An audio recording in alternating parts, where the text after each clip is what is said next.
ಯಾವುದೇ ಸರ್ಕಾರ ಬಂದರೂ ಕೂಡ ಕೋಲಾರ ಜಿಲ್ಲೆ ಜನತೆಗೆ ವೋಟ್ ಮಾತ್ರ ಬೇಕು. ಅವರಲ್ಲಾಗಿರ್ತಕ್ಕಂಥ ಮನಸ್ಸಿನ ನೋವುಗಳಿಗೆ ಅರ್ಥ ಆಗೋದಿಲ್ಲ. ಏನಿಲ್ಲ ಅಂತ ನಮ್ಮನ್ನ ಟೀಕೆ ಮಾಡ್ತಾ ಇದ್ರೆ, ಬಹುಶಃ ಈ ಒಂದು ಮಾತು ಏನಿಲ್ಲ ಕೋಲಾರ ಜಿಲ್ಲೆಗೆ ಏನವನ್ನೂ ಕೊಟ್ಟಿಲ್ಲ. ಬಹುಶಃ 4 ಜನ ಶಾಸಕರಿದ್ರು ಕೂಡ ಕೇಳುವಂತ ಮನಸ್ಥಿತಿ ಕೂಡ ಅವ್ರು ಮಾಡಿಲ್ಲ. ಆ ರಂಗದಲ್ಲೂ ಕೂಡ ನಮ್ಮ ಒಂದು ಕೋಲಾರ ಜಿಲ್ಲೆಗೆ ಅನ್ಯಾಯ ಆಗ್ತಾ ಬರ್ತಾ ಇದೀವಿ.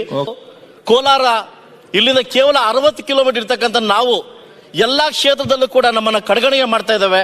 ನಮ್ಮ ಜಿಲ್ಲೆಗೆ ಯಾವುದೇ ಸರ್ಕಾರ ಬಂದ್ರೂ ಇಲ್ಲಿ ತನಕ ಯಾವುದೇ ಇದೊಂದು ಅನುದಾನವನ್ನು ಬಿಡುಗಡೆ ಮಾಡಿಕೊಟ್ಟಿಲ್ಲ. ಕೈಗಾರಿಕೆಗಳಲ್ಲಿ ಒಂದು ಟೊಮೊಟೊ ಆಗಿರ್ಬೋದು, ಒಂದು ಹಾಲು ಉತ್ಪಾದನೆ ಆಗಿರ್ಬೋದು, ಸಿಲ್ಕ್ ಆಗಿರ್ಬೋದು, ಮ್ಯಾಂಗೋ ಆಗಿರ್ಬೋದು, ಯಾವುದೇ ಒಂದು ಇದು ಅನುದಾನದ ಇಲ್ಲದೆ ಇವತ್ತು ನಾವು ಬೆಳತಕ್ಕಂಥ ಇಡೀ ಪ್ರಪಂಚಕ್ಕೆ ನಾವು ಸಾರ್ತಾ ಇದೀವಿ. ಮುಂಬರುವ ದಿನಗಳಲ್ಲಿ ನಮ್ಮನ್ನ ಅನಾಥ ಮಕ್ಕಳಾಗಿ ಮಾಡದೆ ದಯವಿಟ್ಟು ಮುಂಬರುವ ಬಜೆಟ್ನಲ್ಲಿ ನಮ್ಮನ್ನು ಕೂಡ ಗಮನ ತೆಗಿಬೇಕು. ಸನ್ಮಾನ್ಯ ಸಭಾಧ್ಯಕ್ಷೆ, 2024-25ನೇ ಸಾಲಿನ ಆಯವ್ಯಯ ಮೇಲೆ ಮಾತಾಡೋ ಅವಕಾಶ ಕೊಟ್ಟಿದ್ದಕ್ಕೆ ನನ್ನ ಕೋಲಾರ ಜಿಲ್ಲೆ ಪರವಾಗಿ ನಿಮಗೆ ನಮಸ್ಕಾರ ತಿಳಿಸ್ತೀನಿ. ಸನ್ಮಾನ್ಯ ಮುಖ್ಯಮಂತ್ರಿ ಕೊಟ್ಟಿರ್ತಕ್ಕಂಥ ಬಜೆಟಲ್ಲಿ ಇವತ್ತು ಕೋಲಾರ ಜಿಲ್ಲೆ ಯಾವ ರೀತಿ ಅನಾಥರಾಗಿದ್ವಿ ಅನ್ನೋದಕ್ಕೆ ನಾನು ಎಕ್ಸ್ಪೆಕ್ಟ್ ಮಾಡ್ತೀನಿ. ಸಾಕಷ್ಟು ನಿರೀಕ್ಷೆಗಳನ್ನು ಹೊಂದಿದ್ವಿ. ಬಹುಶಃ ಯಾವುದೇ ಸರ್ಕಾರ ಬಂದರೂ ಕೂಡ ಕೋಲಾರ ಜಿಲ್ಲೆ ಜನತೆಗೆ ವೋಟ್ ಮಾತ್ರ ಬೇಕು. ಅವರಲ್ಲಾಗಿರ್ತಕ್ಕಂಥ ಮನಸ್ಸಿನ ನೋವುಗಳಿಗೆ ಅರ್ಥ ಆಗೋದಿಲ್ಲ.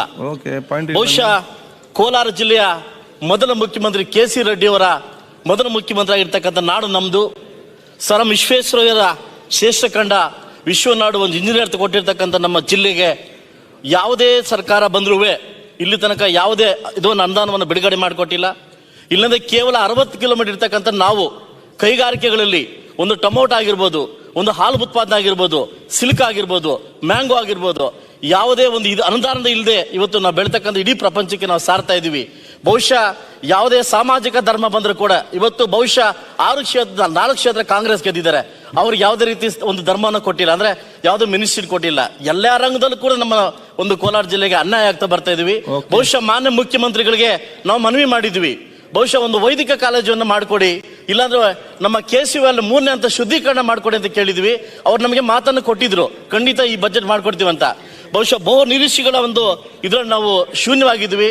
ಮುಂಬರುವ ದಿನಗಳಲ್ಲಿ ನಮ್ಮನ್ನ ಅನಾಥ ಮಕ್ಕಳಾಗಿ ಮಾಡದೆ ದಯವಿಟ್ಟು ಮುಂಬರುವ ಬಜೆಟ್ನಲ್ಲಿ ನಮ್ಮನ್ನು ಕೂಡ ಗಮನ ತೆಗಿಬೇಕು.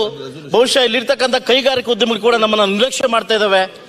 ನನ್ನ ಸಭಾಧ್ಯಕ್ಷರೇ, ಇವತ್ತು ಕೋಲಾರ ಇಲ್ಲಿಂದ ಕೇವಲ 60 ಕಿಲೋಮೀಟರ್ ಇರ್ತಕ್ಕಂಥ ನಾವು ಎಲ್ಲಾ ಕ್ಷೇತ್ರದಲ್ಲೂ ಕೂಡ ನಮ್ಮನ್ನ ಕಡೆಗಣನೆ ಮಾಡ್ತಾ ಇದ್ದಾವೆ. ಇವತ್ತು ಬಜೆಟ್ ಹೇಳ್ಕೊ ಮಾಡ್ತಾ ಇದ್ದಾರೆ. ಇವತ್ತು ಸಾಕಷ್ಟು ನಮ್ಮ ಒಂದು ಆಡಳಿತ ಪಕ್ಷ ನಾಯಕರು ಏನಿಲ್ಲ ಅಂತ ನಮ್ಮನ್ನ ಟೀಕೆ ಮಾಡ್ತಾ ಇದ್ರೆ, ಬಹುಶಃ ಈ ಒಂದು ಮಾತು ಏನಿಲ್ಲ ಕೋಲಾರ ಜಿಲ್ಲೆಗೆ ಏನವನ್ನೂ ಕೊಟ್ಟಿಲ್ಲ. ಬಹುಶಃ 4 ಜನ ಶಾಸಕರಿದ್ರು ಕೂಡ ಕೇಳುವಂತ ಮನಸ್ಥಿತಿ ಕೂಡ ಅವ್ರು ಮಾಡಿಲ್ಲ.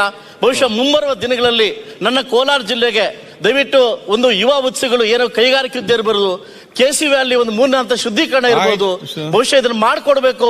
ಘನ ಸರ್ಕಾರಕ್ಕೆ ಮನವಿ ಮಾಡ್ತಾ ಇದೀವಿ. ನಮ್ಮ ವೋಟ್ ಮಾತ್ರ ಬೇಕು ನಿಮ್ಗೆ, ಬಟ್ ಕೋಲಾರ ಜಿಲ್ಲೆ ಜನತೆ ನೋವನ್ನು ಕೇಳ್ತಕ್ಕಂಥ ಪರಿಸ್ಥಿತಿ ನಿಮ್ಮಿಲ್ಲ ಅಂತ ಕೇಳಲಿಕ್ಕೆ ಇಷ್ಟಪಡ್ತೀನಿ.